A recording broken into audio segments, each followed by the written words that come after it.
Assalamualaikum warahmatullahi wabarakatuh. Kami dari kelompok 4 akan memaparkan materi tentang pentingnya perkembangan sosial emosional anak usia dini. Langsung saja ke pemateri yang pertama.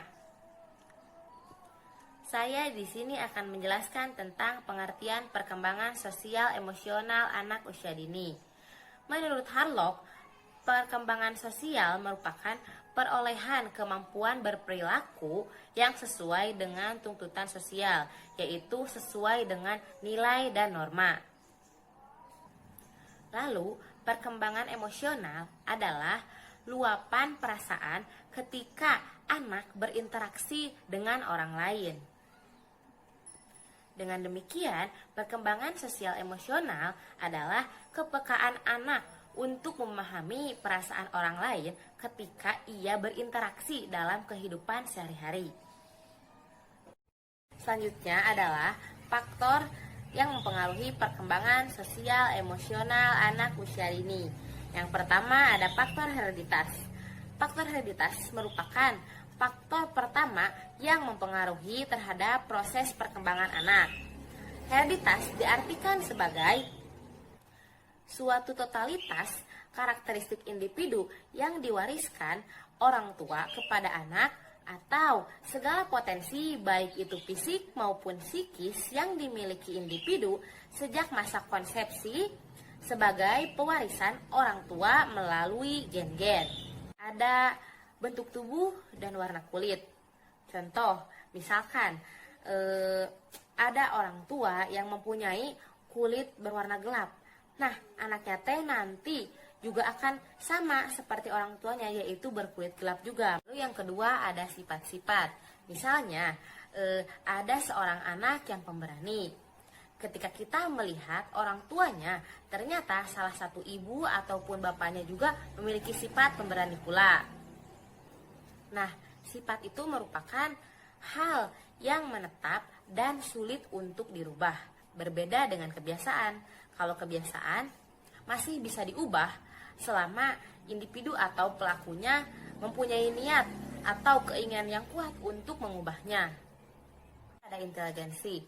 Biasanya anak yang mempunyai daya inteligensi tinggi akan lebih mudah belajar sehingga akan lebih mudah mengembangkan potensi di dalam dirinya.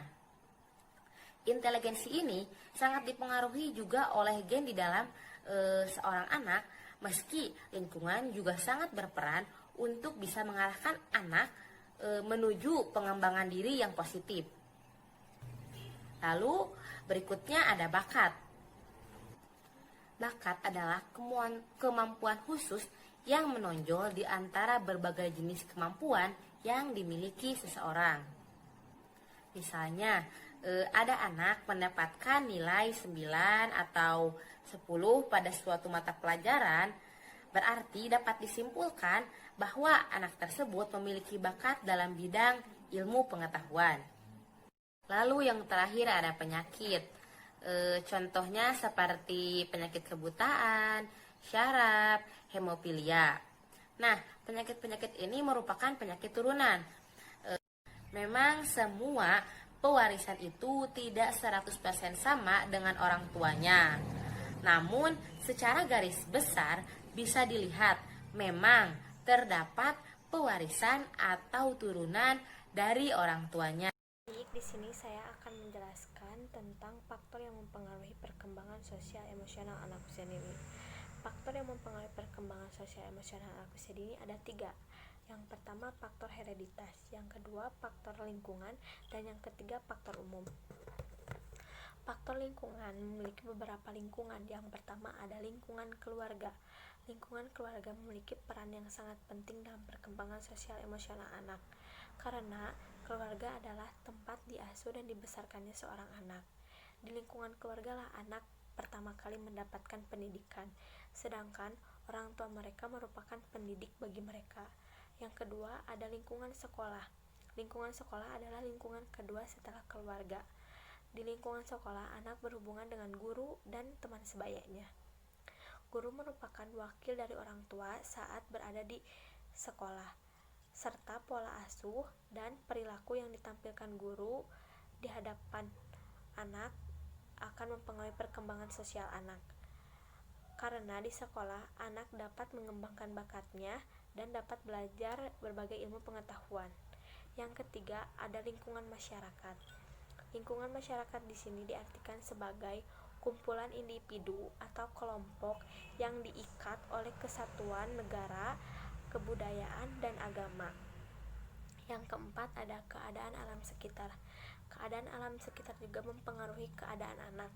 Contohnya, anak yang ada di pegunungan cenderung akan bersifat lebih keras daripada anak yang ada di pantai. Antara faktor hereditas dan faktor lingkungan terjadi saling keterkaitan dan terjadi interaksi. Hereditas dan lingkungan memiliki peran yang sangat penting. Yang ketiga, ada faktor umum. Faktor umum di sini merupakan unsur-unsur yang dapat digolongkan ke dalam dua faktor di atas.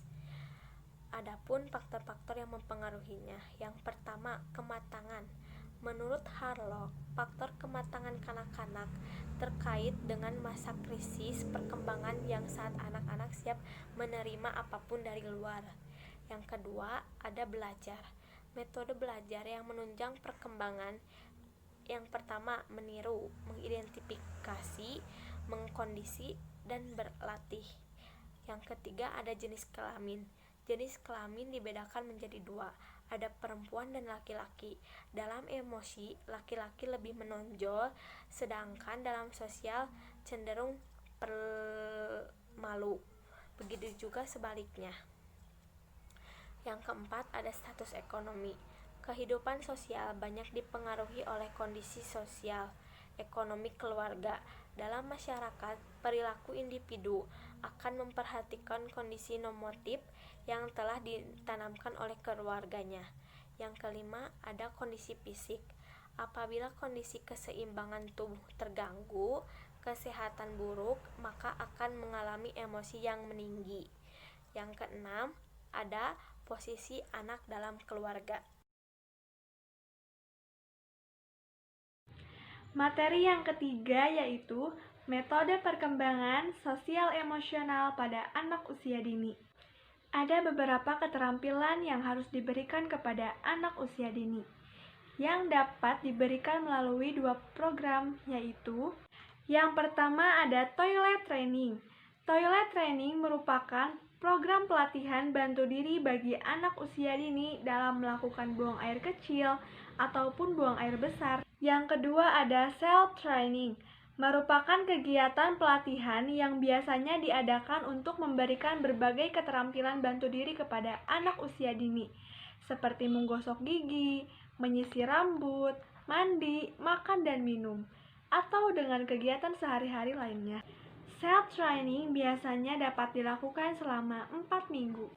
Perkembangan sosial emosional pada anak usia dini dapat dilakukan dengan cara pembiasaan. Pembiasaan adalah usaha yang dilakukan oleh seseorang atau kelompok untuk membiasakan sesuatu yang dilakukan dalam kehidupan sehari-hari. Pembiasaan yang pertama yaitu pembiasaan rutin atau pembiasaan yang dilakukan secara reguler atau terus-menerus. Contohnya yaitu berdoa sebelum memulai belajar, membaca Asmaul Husna, hormat kepada bendera merah putih, infak kelas, dan menjaga kebersihan kelas. Yang kedua yaitu pembiasaan spontan atau kegiatan pembiasaan yang dapat dilakukan tanpa dibatasi oleh waktu, ruang, dan tempat. Contohnya yaitu membiasakan mengucap salam dan salaman kepada guru, membiasakan membuang sampah ke tempatnya, membiasakan menghargai pendapat teman, dan membiasakan untuk antri. Yang ketiga ada pembiasaan keteladanan atau kegiatan pembiasaan yang dilakukan sehari-hari untuk menjadi contoh atau teladan. Contohnya yaitu membiasakan berpakaian yang rapi, membiasakan berbahasa yang benar, membiasakan datang tepat waktu, dan membiasakan membaca. Materi yang terakhir yaitu mengapa sih perkembangan sosial emosional pada anak harus dikembangkan? Karena terdapat beberapa hal mendasar yang mendorong pentingnya sosial emosional pada anak usia dini. Contohnya yang pertama yaitu makin kompleksnya permasalahan kehidupan di sekitar anak, termasuk di dalamnya perkembangan iptek yang banyak memberikan tekanan pada anak dan mempengaruhi perkembangan emosi maupun sosial anak.